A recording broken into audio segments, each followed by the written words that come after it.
All right, thank you everyone. Thank you, Sir JP, for that very wonderful presentation. And now, please let me introduce to you CST's all new flagship, all-terrain tire. So let's start. First off, we have the all new AT318 for CST. So, so this is our flagship all-terrain tire, our newest flagship all-terrain tire. It's a 50-50 tire meant for 50% off-road use and 50% on-road use.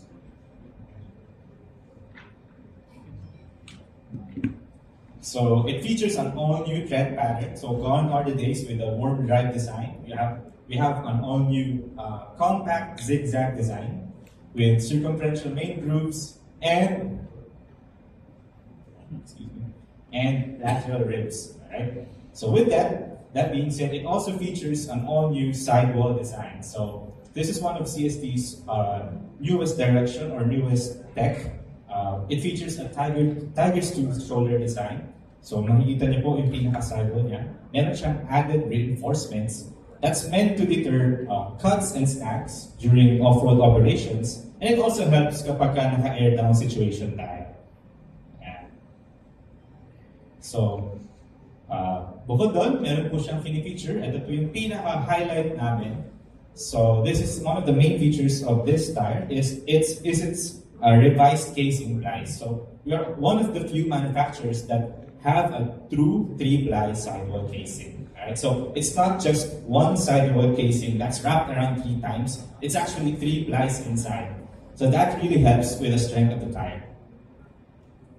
It features 2 steel beds and 3 composite casing plies. So it's a proprietary composite casing ply, but it's the same or it's near the technology na ginagamit po sa mga bulletproof vests. Alright? Yeah. And with that, bukod po doon, it also features an extra 3mm protection outside. And these are the available tire sizes right now. Ayan po. So right now, it's only available in the LT metric or light truck metric sizing, but for those that want to prioritize comfort more, it will also be available in P metric or passenger metric sizing. So this is the full Sahara lineup right now. So we have the ATS. So for those that want a more on-road centric tire, we have the ATS. Going towards the MT2 for those that are really serious about off-roading.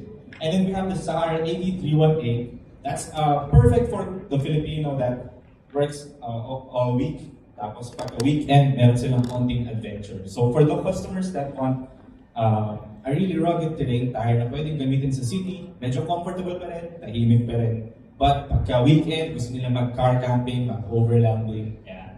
Perfect po si Sahara AT318 para doon. Alright? So, short video.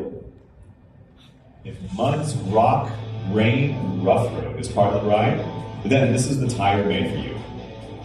Ready to conquer? The Sahara AT318 grips hard across sand, soil, rocks, and muds. Built for relentless durability, it offers brutal resistance to puncture. Go further, last longer, dominate your adventure. Built with a tiger tooth shoulder design, the CST Sahara AT318 delivers enhanced traction and precise handling, especially on rocky and muddy terrain. CST Sahara AT318 reinforced sidewalls allows confident air down, delivering incredible grip, relentless traction, and complete control when the trail gets tough. Its aggressive tread pattern grips firmly on rock and mud, giving you enhanced traction, confident control no matter the conditions. The Sahara AT318, when the terrain gets tough, you get tougher.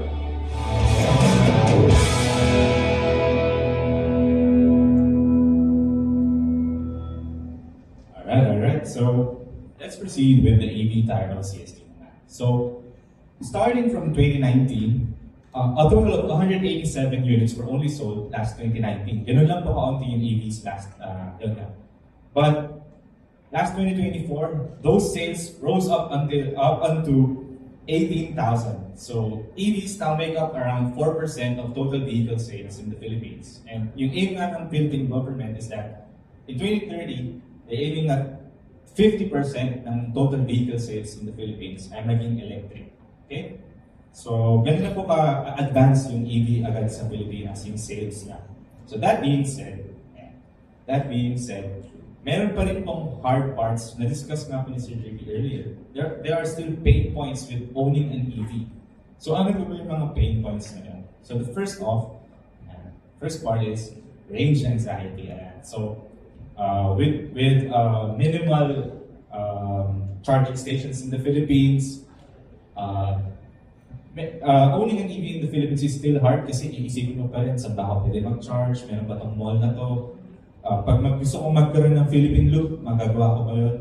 And then next, with the absence of an internal combustion engine, it's very important na yung tires natin ay quiet. Kasi amplified yung road noise when it comes to EVs. Walang engine, walang exhaust noise. Lahat ng vibrations, lahat ng ingay sa labas, rinig sa cabin.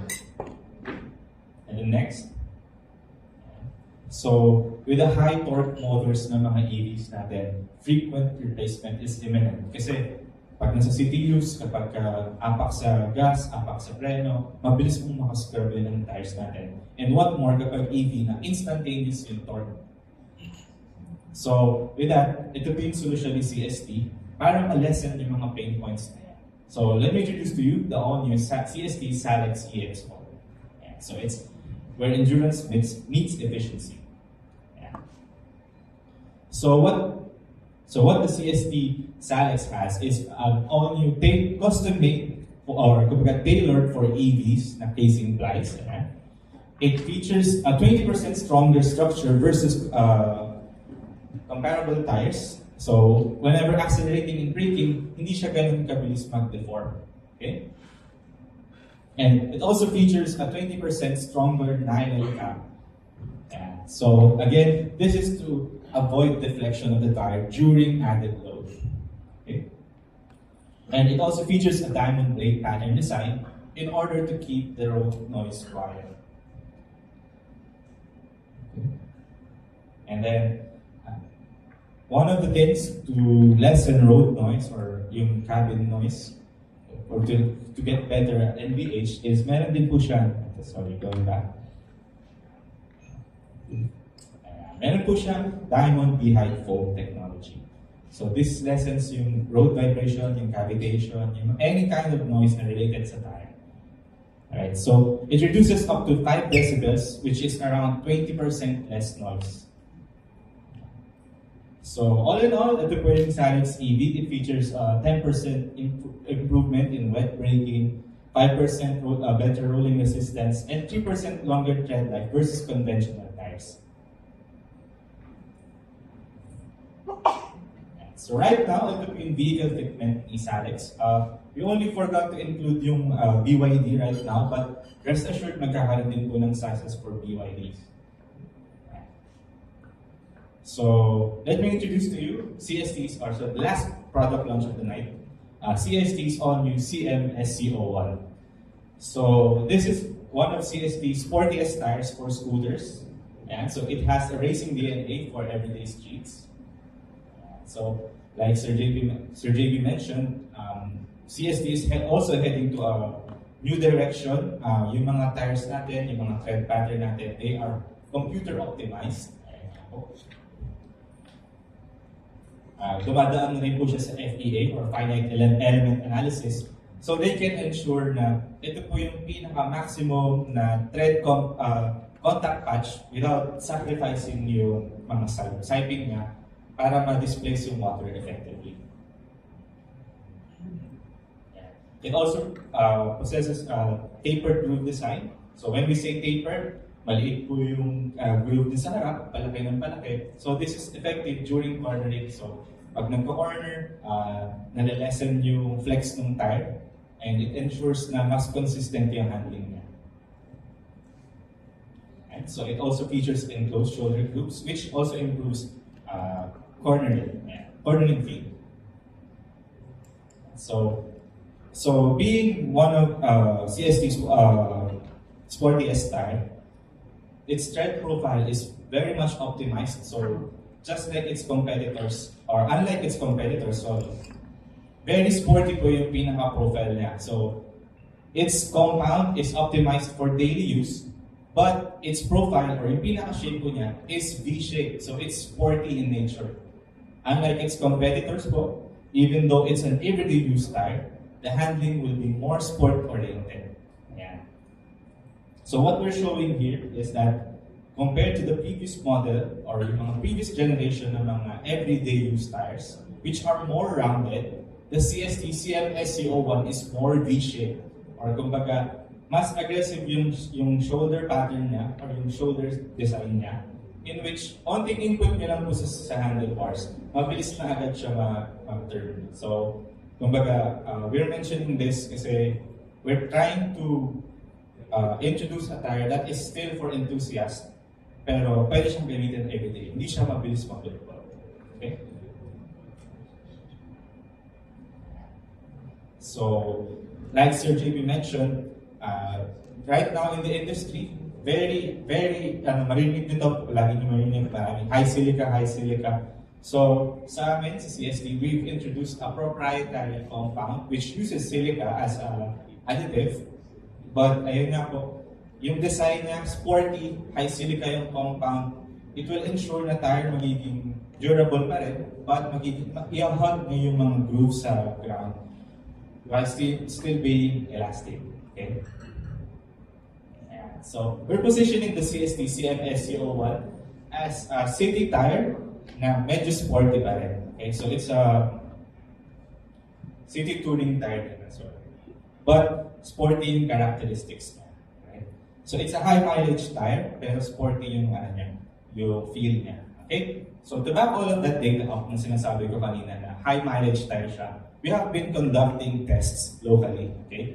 So as part of the engineering team's endeavor, or kumbaga, ako nga po ay isang engineer, ang ginagawa po namin before this launch is tinest na po namin yung tire right here in the Philippines with real-world usage. So we have employed, or kumbaga, nagbigay kami sa mga riders ng tires namin at no cost sa kanila. And then, we have not given them any kind of special instruction. Hindi kami nagsasabi na, ingat po kayo, ito lang yung ruta nyo na pwede. We have given them to real Filipino riders. Right? So ito po, papakita ko po, sample lang ito.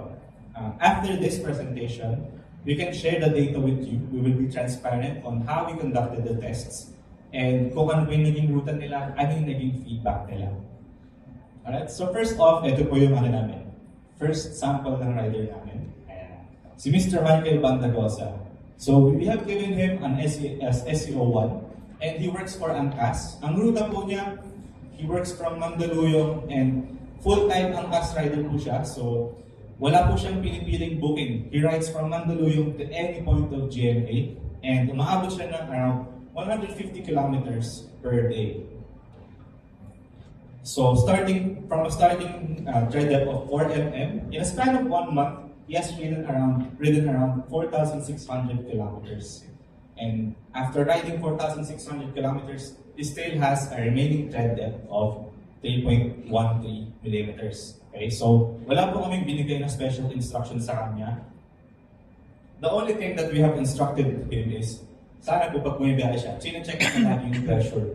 Not necessarily magpahangin lagi, but i-check lang yung pressure. Ayan. So, minamaintain lang na 33 PSI front and rear. So yun nga po, after riding a month, yung napudpud niya is around 0.9, 0.8 millimeters lang.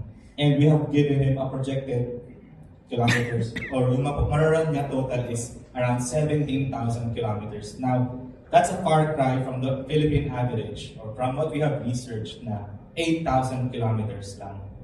So that's double ng standard sa Philippines. Okay? So next. So ito si Mr. Ruel naman, medyo mababa yung data namin sa kanya since he is not a full-time rider. Okay? So si Mr. Ruel, he also works for Angkas or ginagamit niya yung Angkas ng PNVS. But he has a day job. So from 8 to 5, meron po siyang day job. And then after ng kanyang shift, nag-aangkas po siya, naghahanap siya ng booking. So from Imus po si Sir, but bumibiyahe rin siya papuntang Mandaluyong, Mandaluyong and papuntang airbase. So meron po siyang day shift, 8 to 5, and then after nun, nag-accept po siya ng bookings. He travels around 130 kilometers per day using his Honda Click. And after 1 month, nakaubos siya ng 0.8 mm. Ayan, so tinakbo po niya 3,600 kilometers. So we have a projected 15,100 kilometers. Now, this wasn't projected